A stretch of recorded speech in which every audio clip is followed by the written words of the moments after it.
Us. This is the France 24 debate, and we're waking up to the news of an all-German final, looking at the German model. We've done it often in the France 24 debate. In this instance, though, we're applying it to football, and we're applying it with Andres Jürger of Eurosport, also with us France 24's Dan Levy, Jerome Pugmire of the Associated Press, and joining us from Ann Arbor, the University of Michigan, Stefan Szymanski, co-author of Soccernomics.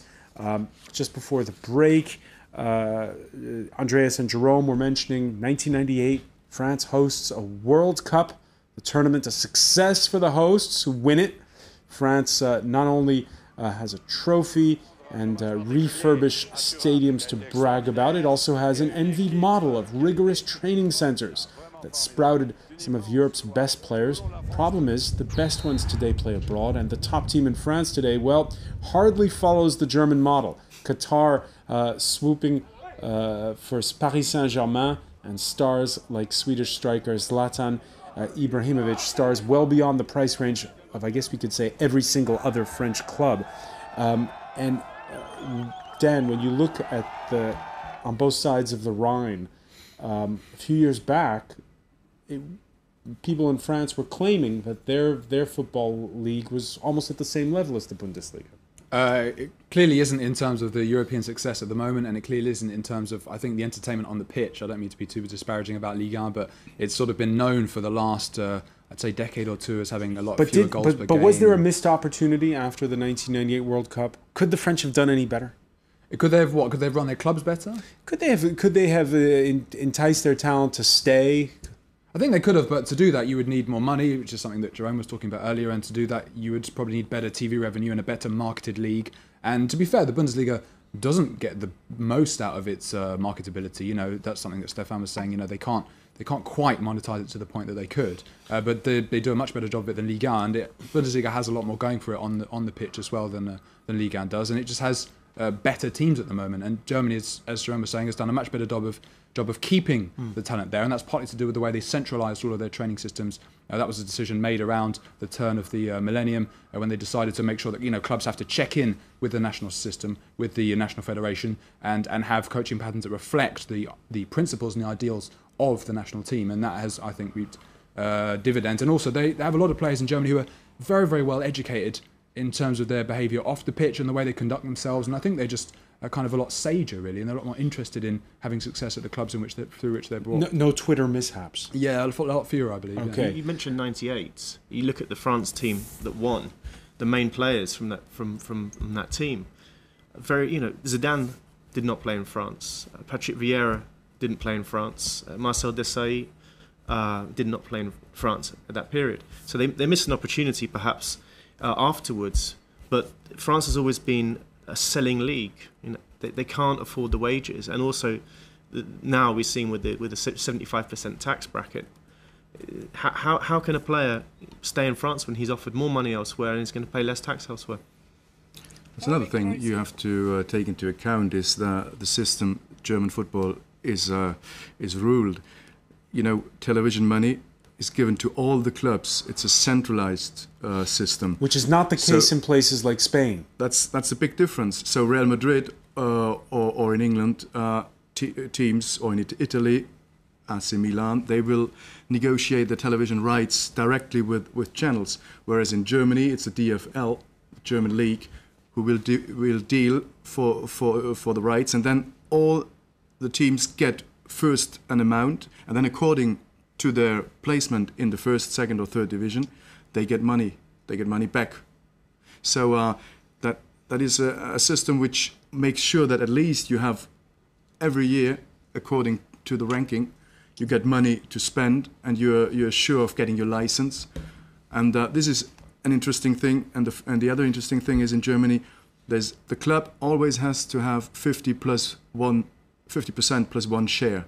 So a club can't be taken over by an investor from Qatar, from Russia, and so on. So the clubs, they still are in charge of the club. They won't give it away. That's a big system, and a big interesting point when you see what happened to Malaga, for example, this season in Spain, where someone from Qatar has put money in. Then at some time there is a problem, the money is put out, and the club is in deep financial crisis. We had that with West Ham a few years ago in England when there was, I think it's a Finnish investor, and then the money investors in England who just never seem to have existed even. Well, yeah, but in West Ham, when the money just they just disappeared. Yeah. So. London newspaper The Independent taking aim at Europe and the Premiership for a free spending system that the paper feels is coming home to haunt its powerhouse clubs. It says the curse of European football's boom has been that revenues come in one door, flow out in inflated players' wages and obscene agents' commissions, leaving little for investment, but not in Germany, it says.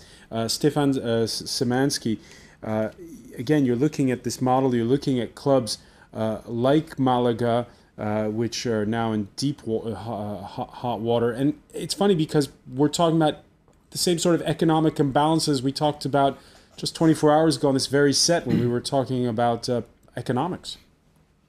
Right, but I think some of the things that are being said now are just plain crazy. I mean, people are inferring from one or two games a complete change in philosophy, which has no basis in fact. So I mean, Andreas was talking. I'm sorry, Andreas, what you were saying about TV rights was just plain rubbish. The only country in Europe that has individual selling of broadcast rights is Spain. England has sale of broadcast rights. It's almost exactly identical to the German system. I don't know how you think that it's any different. France do, Italy do. So I mean, it's not to do with the way that the rights are sold. And as for the ownership issue, well, frankly, I don't see how what Dietmar Hopp did at Hoffenheim, which was basically a small local club where he came in and threw hundreds of millions of euros into buying a successful team and then saw them rise to the top of the Bundesliga.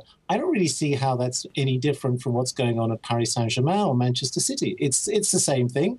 In terms of the actual outcome on the field, and so I think we need to sort of also bear in mind just what's happened in the last few years. In the last few years, only Bayern Munich amongst German teams has had any success at all in Europe, and that has been rather limited, whereas English, Spanish, and Spanish teams in particular have completely dominated the competition for the last 10 years. So it's just absurd to say that somehow there's this on the basis. So what are you saying? This is a one-off, or is there a pendulum swing?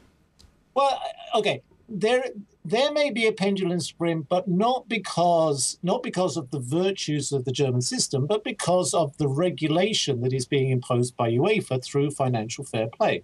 What UEFA are doing through financial fair play is saying that is requiring clubs not to have deficits. Now, pretty much every country in Europe has historically had a system whereby rich individuals throw their own money into making clubs successful because they want the reflected glory of that success.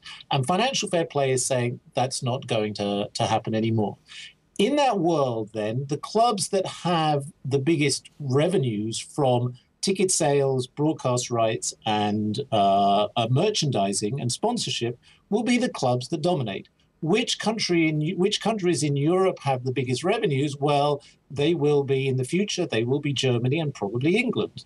So what's really happening is that the southern nations, particularly Spain and Italy, which have traditionally been powers in Europe, where because of their financial problems, because of their essentially small markets as well, they will no longer be able to compete. Now, that might be something that people would think is a good thing, that clubs allegedly live within their means, but it also means that people who that in countries where people have traditionally had strongly supported the subsidy of clubs because they love their teams, that can no longer happen. Hang on a sec. Are you suggesting, Stefan, that Germany is, in a sense, writing the rules for Europe to suit their needs?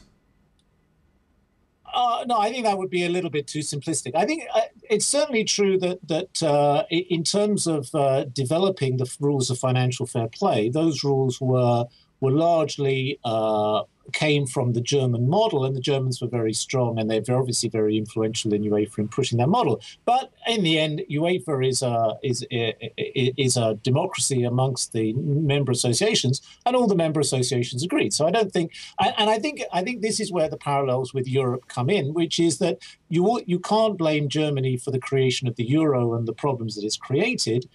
Because everybody agreed. It wasn't just Germany saying that these should be the rules. Everybody agreed to the rules. Everybody agreed to the rules of financial fair play. What people don't like are the consequences of the rules that they agreed to. And maybe they shouldn't have agreed to the rules in the first place if these are the consequences. And the consequences spelled out by the boss of UEFA, Frenchman Michel Platini, the concept that clubs can't spend more than they earn. It's due to go into effect next year across the continent.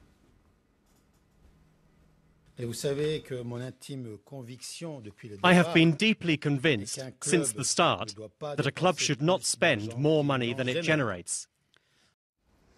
I think Hoffenheim are clearly an exception in the Bundesliga in what happened with Hopp and the owner. And obviously you have Wolfsburg and Leverkusen, who are owned by basically Volkswagen and Bayer, but they're pretty well run financially. But I think as well you have to look at something that Stefan is touching on, is the fact that there's a kind of natural advantage which is paralleled by the investment from a foreign investor or the unlimited wealth of a foreign investor, which is being in a big city, having large global appeal, and having, you know, a large catchment area in which to bring in rich fans. And those things are not available to everybody, in the same way that having a sort of benevolent billionaire is not available to everybody either. And also, if you look at Germany, Bayern are pretty much the side that you could argue that you've got Bayern and Dortmund in the final, and Dortmund have won the 2 titles in the last previous years before this one, and they won the double last year, beating Bayern in the final 5-2. But Bayern look really like the team set to take off. They're the ones who could well do the treble this year, and they're also going to start next season with possibly Dortmund's 2 best players, Götze and Lewandowski. Götze already on his way, and Lewandowski will probably go the season after. But Jerome, to take this analogy further, do you agree when Stefan says that, much in the same way that the rules of the Eurozone have come back to haunt Southern Europe, the rules of financial fair play are also going to come back to haunt the rest of Europe? Yeah, I think it depends on how the rules are going to be applied. If clubs get their spending in quickly and buy some very big names before the rules really kick in, I think they'll be okay. If you take the example of Paris Saint-Germain, it'd be interesting to see what happens, because there's such massive investment already. You know, over 250 million euros. It was a QTA deal, right? I mean, that would be interesting to see what happens with that. With the tourism authority. But PSG now, I mean, next season, they'll really be under pressure to do something in the Champions League before the financial fair play rules kick in. So it'd be very good to see how they do next season. I see Stefan Szymanski shaking his head. Right, that's just plain wrong. The rules of financial fair play are already in place. Basically, the way it works is you have to break even on the basis of an average of the previous 3 seasons, which include this season and last season. So Paris Saint-Germain, everything they've spent this season and last season counts against financial fair play. So they're in deep trouble when it comes to the rules. It does count, Stefan, but there's an allowance, isn't there, at first of 45 million euros, and then it decreases over time. So it's not completely coming into effect immediately at the level it will be in a few years' time. It is gradually coming into place. Yeah, but it's pretty likely that they're going to be in excess of the 45 million euro rules, as are a number of clubs. I mean, basically, on the figures, UEFA said this year that in terms of break-even, there are 85 clubs in the top divisions that wouldn't meet the break-even rules, and 21% of clubs that qualified for the Champions League or the Europa League wouldn't have met the break-even rules. So it's far from being just the sort of the standout cases of the sugar daddies like PSG or Manchester City. It's actually quite a widespread problem. And because football has, there is nothing new about insolvency. Insolvency has been a characteristic of football across Europe since the year dot. And it's also been a characteristic of German football. There are plenty of cases of insolvency in German football. Well, Dortmund nearly went out of business.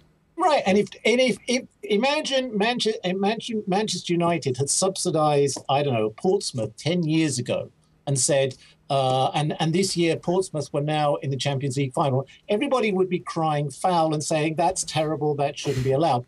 But Bayern Munich subsidized Dortmund. Dortmund are in the final now, and everybody says, isn't this an example of the wonderful German model?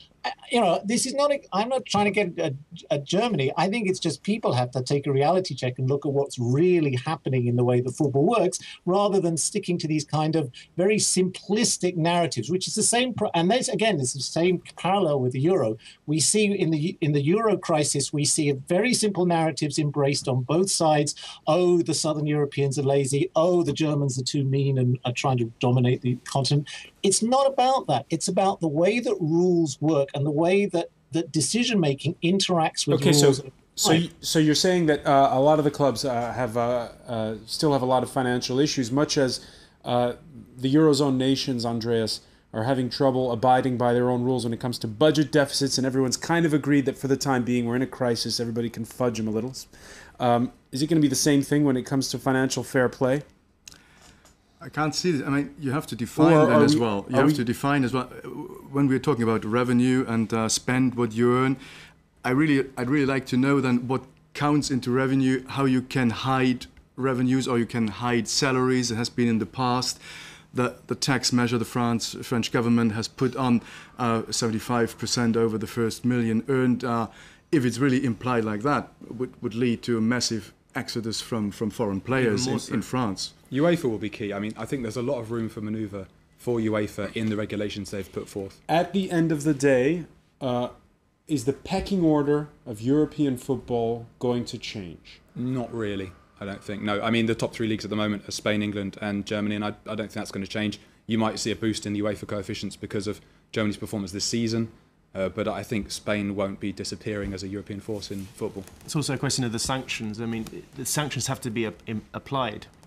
If sanctions are going to be taken against clubs, they still have to be applied. Will UEFA actually apply them? All right. You have to wait and see on that. Stefan Szymanski, you agree? Well, yeah, I mean, Germany's already taken a UEFA Champions League spot away from Italy, and that's the most that it can do. So we've already seen the rebalancing going on. But one thing that this whole discussion has missed out on is the fact that really it's not we shouldn't really be thinking about comparing domestic leagues. That's a very old-fashioned and not very European way of thinking about it. What we have in Europe are big clubs: Bayern Munich, Real Madrid, Barcelona, Manchester United, and so on. And these are the clubs that dominate competition. And really, the insolvency and the financial problems that we see are not an issue of national rules and regulations. It's an issue of small clubs being unable to keep up with these big rivals. And the big boys are squeezing the small ones across the continent. Stefan Szymanski, I want to thank you for joining us from Ann Arbor, Michigan. I want to thank our guests in the studio, Dan Levy, Andreas Jürger, and Jerome Pugmeier. Thank you for being with us here in the France 24 debate.